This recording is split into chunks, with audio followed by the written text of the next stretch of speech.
Perkembangan politik masa demokrasi parlementer. Masa demokrasi parlementer adalah masa ketika pemerintahan Indonesia menggunakan Undang-Undang Sementara tahun 1950 sebagai undang-undang negara. Demokrasi parlementer disebut juga sebagai masa demokrasi liberal karena sistem politik dan ekonomi Indonesia pada waktu itu menggunakan prinsip liberalisme atau yang biasa disebut ideologi yang mengutamakan kebebasan individu dalam segala aspek. Selanjutnya adalah sistem pemerintahan masa demokrasi parlementer.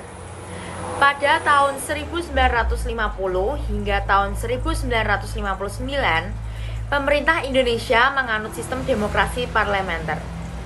Tepatnya pada 17 Agustus 1950 hingga 6 Juli 1959.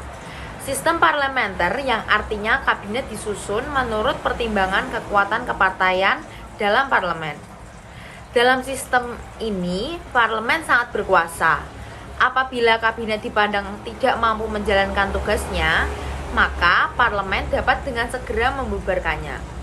Kabinet yang digunakan pada masa demokrasi parlementer adalah sistem Zaken kabinet, yaitu suatu kabinet yang para menterinya dipilih dari tokoh-tokoh yang ahli di bidangnya tanpa mempertimbangkan latar belakang partainya.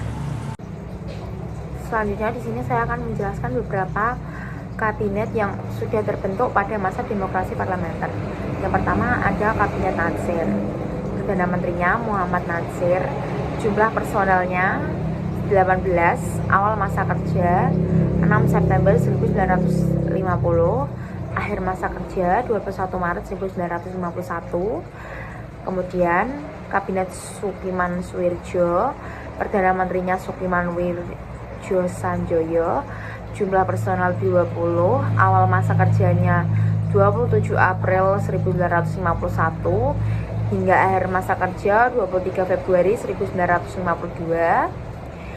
Selanjutnya Kabinet Wilopo, Perdana Menterinya Wilopo, jumlah personelnya 18, awal masa kerjanya 3 April 1952, akhir masa kerjanya 3 Juni 1953. Selanjutnya ada Kabinet Ali Sastro Amidjojo I, Perdana Menterinya Ali Sastro Amidjojo, jumlah personelnya 20, awal masa kerjanya 1 Agustus 1953, kemudian akhir masa kerjanya 24 Juli 1955. Kemudian juga ada Kabinet Burhanuddin Harahap, Perdana Menterinya Burhanuddin Harahap, jumlah personelnya 23, awal masa kerja 12 Agustus 1953 hingga akhir masa kerjanya 3 Maret 1956.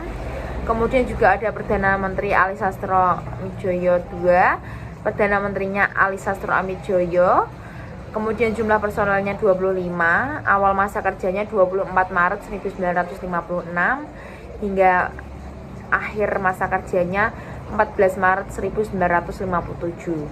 Kemudian ada juga Kabinet Juanda, Perdana Menterinya Juanda Kartawijaya, jumlah personilnya 24, awal masa kerjanya 9 April 1957, akhir masa kerjanya 5 Juli 1959. Nah, selanjutnya ada sistem kepartaian pada masa demokrasi parlementer. Sistem kepartaian yang dianut pada masa demokrasi parlementer adalah sistem multipartai. Sistem ini memiliki banyak partai politik. Berikut partai-partai yang berdiri pada masa demokrasi parlementer. Yang pertama, Majelis Syura Muslimin atau Masyumi yang dipimpin oleh Dr. Sukirman Wirjo Sanjoyo yang didirikan pada tanggal 7 November 1945. Yang kedua ada Partai Nasional Indonesia atau PNI yang dipimpin oleh Sidikjoyo Soekarto yang didirikan pada tanggal 29 Januari 1945. Yang ketiga ada Partai Sosialis Indonesia atau PSI yang dipimpin oleh Amir Syarifuddin yang didirikan pada tanggal 20 November 1945. Yang keempat ada Partai Komunis Indonesia atau PKI yang dipimpin oleh MR Moh Yusuf yang didirikan pada tanggal 7 November 1945. Yang kelima, Partai Buruh Indonesia atau PBI yang dipimpin oleh Nyono dan didirikan pada tanggal 8 November 1945. Di slide selanjutnya ada Partai Rakyat Jelata yaitu PRJ yang dipimpin oleh Sultan Dewanis yang didirikan pada tanggal 8 November 1945. Selanjutnya ada Partai Kristen Indonesia atau Parkindo yang dipimpin oleh DS Probowinoto yang didirikan pada tanggal 10 November 1945. Partai Rakyat Sosialis atau PRS yang dipimpin oleh Sultan Syahrir yang didirikan pada tanggal 20 November 1945. Persatuan Marhen Indonesia atau Permai yang dipimpin oleh JB Asa dan didirikan pada tanggal 17 Desember 1945. Nah, partai yang terakhir yaitu Partai Katolik Republik Indonesia atau PKRI yang dipimpin oleh I.J. Kasimo dan didirikan pada tanggal 8 Desember 1945. Pemilu 1955.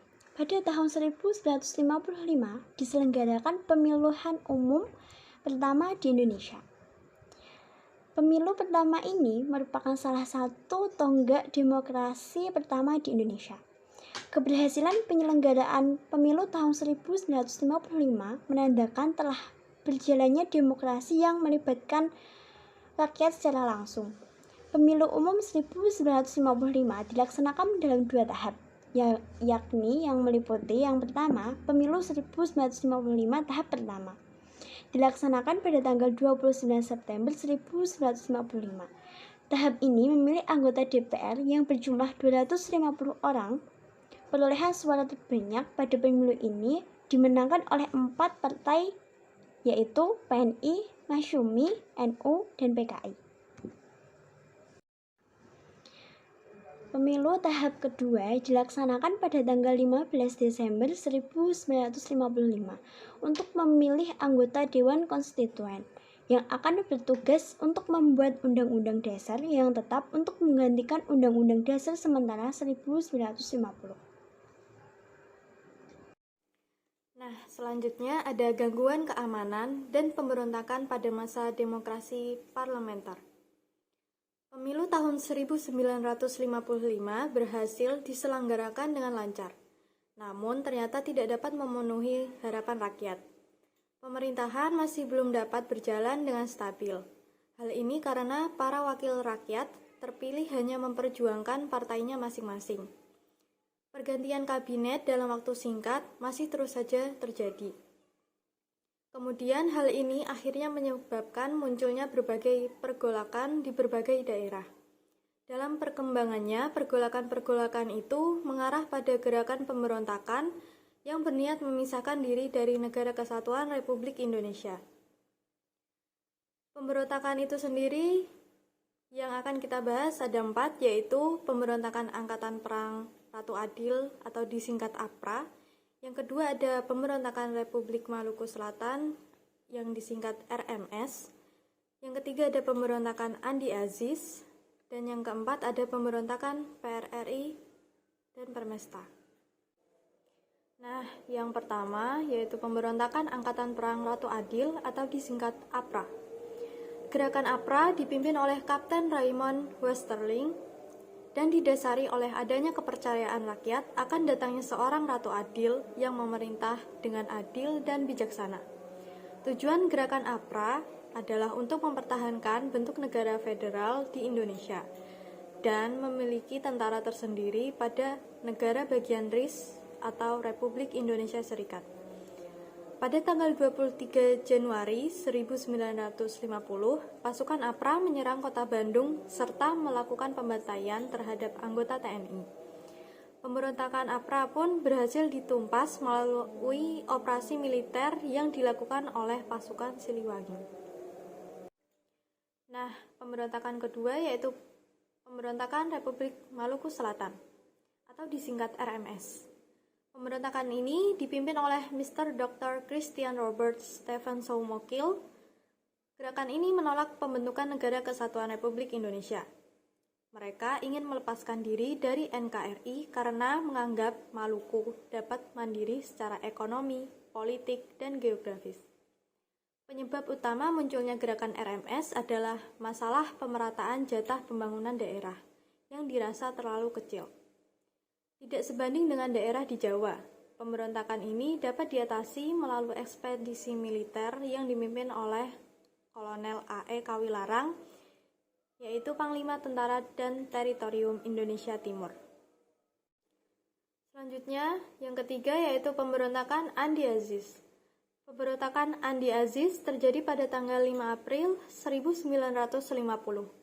Peristiwa ini berawal dari tuntutan Kapten Andi Aziz dan pasukannya terhadap pemerintah Indonesia agar hanya mereka yang menjadi pasukan keamanan untuk mengamankan situasi di Makassar. Pada saat itu, Makassar sering terjadi bentrokan antara kelompok pro-persatuan dengan kelompok pro-negara federal. Tuntutan ini tentunya tidak dipenuhi, dan pemerintah tetap mendatangkan TNI sebagai pasukan keamanan.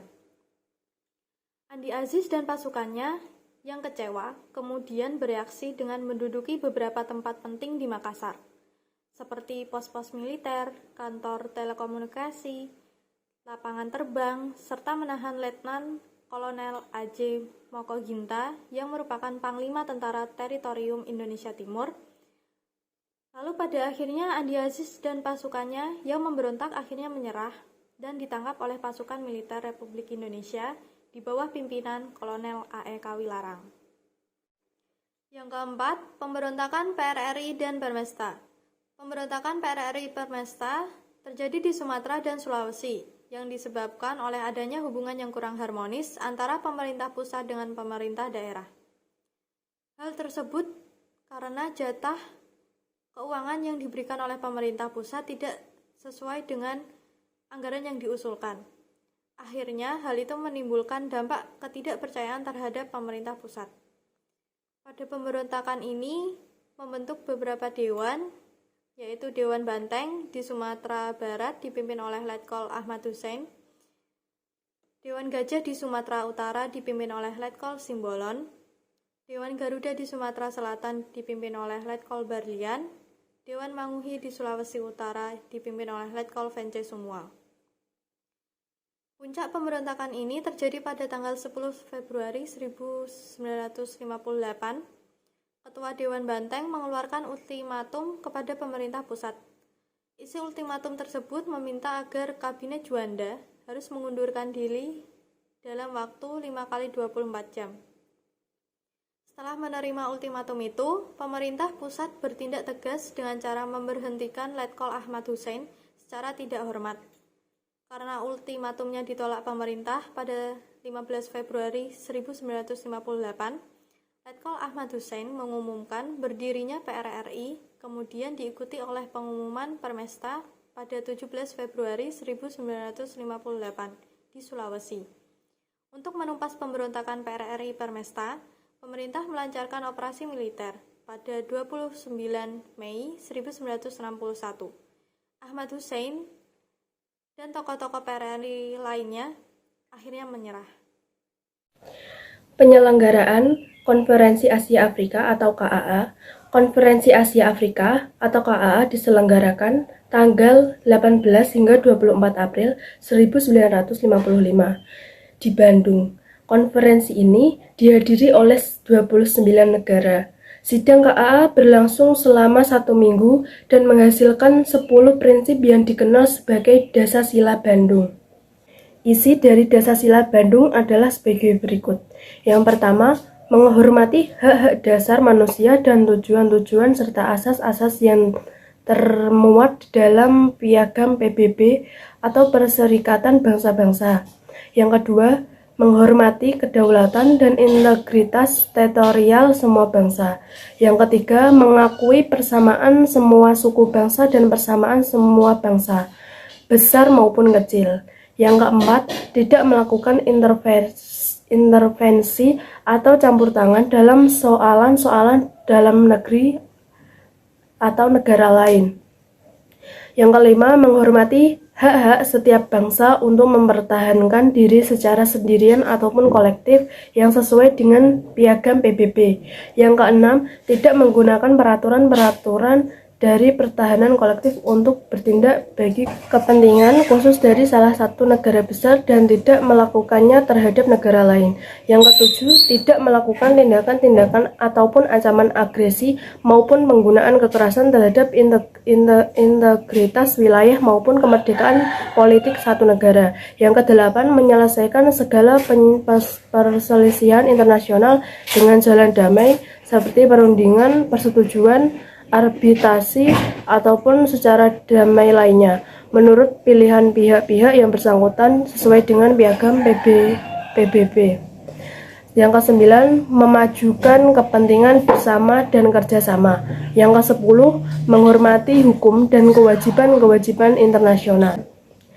Penyelenggaraan Konferensi Asia Afrika atau KAA meningkatkan pamor Indonesia karena sebagai negara yang baru merdeka, Indonesia mampu menyelenggarakan konferensi tingkat internasional. Keuntungan lainnya adalah dengan bagi pembesaran Irian Barat yang saat itu masih dikuasai Belanda. Konferensi Asia Afrika atau KAA juga berpengaruh terhadap internasional. Konferensi ini menjadi awal lahirnya organisasi gerakan non-blok. Setelah berakhirnya KAA, beberapa negara di Asia Afrika mulai memperjuangkan nasibnya untuk mencapai kemerdekaannya. Deklarasi Juanda.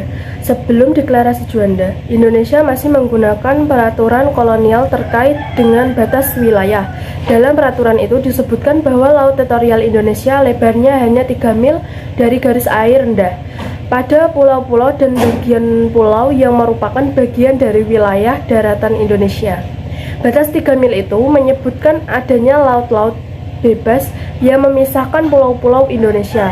Batas itu menyebabkan kapal-kapal asing bebas mengarungi lautan tersebut tanpa hambatan. Kondisi ini akan menyulitkan Indonesia dalam melakukan pengawasan wilayah Indonesia. Melihat kondisi inilah, kemudian pemerintahan Kabinet Juanda mendeklarasikan hukum teritorial. Deklarasi tersebut kemudian dikenal sebagai Deklarasi Juanda. Isi dari Deklarasi Juanda adalah sebagai berikut. Yang pertama, bahwa Indonesia menyatakan sebagai negara kepulauan yang mempunyai corak tersendiri. Yang kedua, bahwa sejak dulu kala kepulauan Nusantara ini adalah merupakan satu kesatuan. Yang ketiga, ketentuan Ordonansi 1939 tentang ordonansi dapat memecah belah keutuhan wilayah Indonesia. Dari deklarasi tersebut mengandung satu tujuan, yaitu mewujudkan bentuk wilayah kesatuan Republik Indonesia yang utuh dan bulat untuk menentukan batas-batas wilayah NKRI sesuai dengan asas negara kepulauan dan untuk mengatur lalu lintas damai pelayaran yang lebih menjamin keamanan dan keselamatan. Yang B ada mencari sistem ekonomi nasional. Pada masa demokrasi parlementer, bangsa Indonesia menghadapi permasalahan ekonomi. Permasalahan tersebut mencakup permasalahan jangka pendek dan jangka panjang. Permasalahan jangka pendek yang dihadapi Indonesia saat itu adalah tingginya jumlah uang yang beredar dan meningkatnya biaya hidup. Sementara permasalahan jangka panjangnya adalah pertambahan jumlah penduduk yang diiringi tingkat kesejahteraan yang rendah. Untuk memperbaiki kondisi ekonomi, pemerintah melakukan berbagai upaya sebagai berikut. Yang pertama, untuk mengurangi jumlah uang yang beredar dan mengatasi defisit anggaran, pada tanggal 20 Maret 1950, Menteri Keuangan Syafruddin Prawira Negara mengambil kebijakan memotong semua uang yang bernilai Rp2,50 ke atas hingga nilainya 3,5. Melalui kebijakan ini, jumlah uang yang beredar dapat dikurangi. Yang kedua, sistem ekonomi gerakan benteng merupakan usaha pemerintah untuk mengubah struktur ekonomi kolonial menjadi struktur ekonomi nasional. Struktur ekonomi kolonial membawa dampak perekonomian Indonesia banyak didominasi oleh perusahaan asing dan ditopang oleh kelompok etnik Tionghoa sebagai penggerak perekonomian Indonesia. Kondisi inilah yang ingin diubah melalui sistem ekonomi gerakan benteng. Tujuan dari sistem ekonomi gerakan benteng adalah sebagai berikut. Yang pertama, menumbuhkan kelas pengusaha di kalangan bangsa Indonesia. Maksudnya, para pengusaha Indonesia yang bermodal lemah diberi kesempatan untuk berpartisipasi dalam pembangunan ekonomi nasional. Yang kedua, para pengusaha Indonesia yang bermodal lemah perlu dibimbing dan diberikan bantuan kredit. Yang ketiga, para pengusaha pribumi diharapkan secara bertahap akan berkembang menjadi maju. Gerakan Benteng dimulai pada bulan April 1950. Hasilnya selama 3 tahun, yaitu tahun 1950 sampai 1953, lebih kurang 700 perusahaan bangsa Indonesia menerima bantuan kredit dari program ini. Tetapi tujuan program ini tidak dapat tercapai dengan baik dan mengakibatkan beban keuangan pemerintah semakin besar. Tidak dapat tercapainya tujuan gerakan Benteng antara lain disebabkan oleh yang pertama, pengusaha pribumi tidak dapat bersaing dengan pengusaha non-pribumi dalam kerangka sistem ekonomi liberal. Yang kedua, para pengusaha pribumi memiliki mental yang cenderung konsumtif. Yang ketiga, para pengusaha pribumi sangat bergantung pada pemerintah. Yang keempat, kurang mandirinya para pengusaha untuk mengembangkan usahanya. Yang kelima, para pengusaha ingin cepat mendapatkan keuntungan yang besar dan menikmati cara hidup mewah. Dan yang terakhir, para pengusaha menyalahgunakan kebijakan dengan mencari keuntungan secara cepat dari kredit yang mereka peroleh. Yang ketiga, nasionalisasi perusahaan asing. Nasionalisasi perusahaan asing dilakukan dengan cara mencabut hak milik Belanda atau asing yang kemudian diambil alih sebagai milik pemerintah Republik Indonesia. Kebijakan nasionalisasi yang dilakukan pemerintah terbagi dalam 2 tahap sebagai berikut. Tahap pertama yaitu tahap pengambil alihan, penyitaan, dan penguasaan. Tahap kedua yaitu tahap pengambilan kebijakan yang pasti, yakni perusahaan-perusahaan yang diambil alih itu kemudian dinasionalisasikan. Yang keempat, ekonomi atau FINEK. Pada masa Kabinet Burhanuddin Harapan, Indonesia mengirim delegasi ke Belanda untuk merundingkan masalah finansial ekonomi atau FINEK. Perundingan ini dilakukan pada tanggal 7 Januari 1956. Rancangan persetujuan FINEK yang diajukan Indonesia terhadap pemerintah Belanda adalah sebagai berikut. 1. Pembatalan persetujuan FINEK hasil KMB. 2. Hubungan FINEK Indonesia-Belanda didasarkan atas hubungan bilateral. 3. Hubungan FINEK didasarkan atas undang-undang nasional, tidak boleh diikat oleh perjanjian lain. Usulan Indonesia ini tidak diterima oleh pemerintah Belanda. Pada akhirnya pemerintah Indonesia secara sepihak melaksanakan rencana FINEK-nya, yaitu dengan membubarkan Uni Indonesia Belanda pada tanggal 13 Februari 1956 dengan tujuan melepaskan diri dari ikatan ekonomi dengan Belanda. Dampak dari pelaksanaan FINEK ini adalah banyak pengusaha Belanda yang menjual perusahaannya, sedangkan pengusaha pribumi belum mampu mengambil alih perusahaan Belanda tersebut. Berikutnya 5. Rancangan Pembangunan 5 Tahun (RPTL). Pada masa Kabinet Ali Sastromijoyo II, pemerintah menyusun rancangan pembangunan 5 tahun yang rencananya akan dilaksanakan antara tahun 1956 sampai 1961. Rencana ini tidak berjalan dengan baik disebabkan oleh hal berikut. 1. Depresi ekonomi di Amerika Serikat dan Eropa Barat pada akhir tahun 1957 dan awal 1958 mengakibatkan ekspor dan pendapatan negara merosot. Yang kedua, perjuangan pembebasan Irian Barat dengan melakukan nasionalisasi perusahaan-perusahaan Belanda di Indonesia menimbulkan gejolak ekonomi. Yang ketiga, adanya ketegangan antara pusat dan daerah sehingga banyak daerah yang melaksanakan kebijakan ekonominya masing-masing.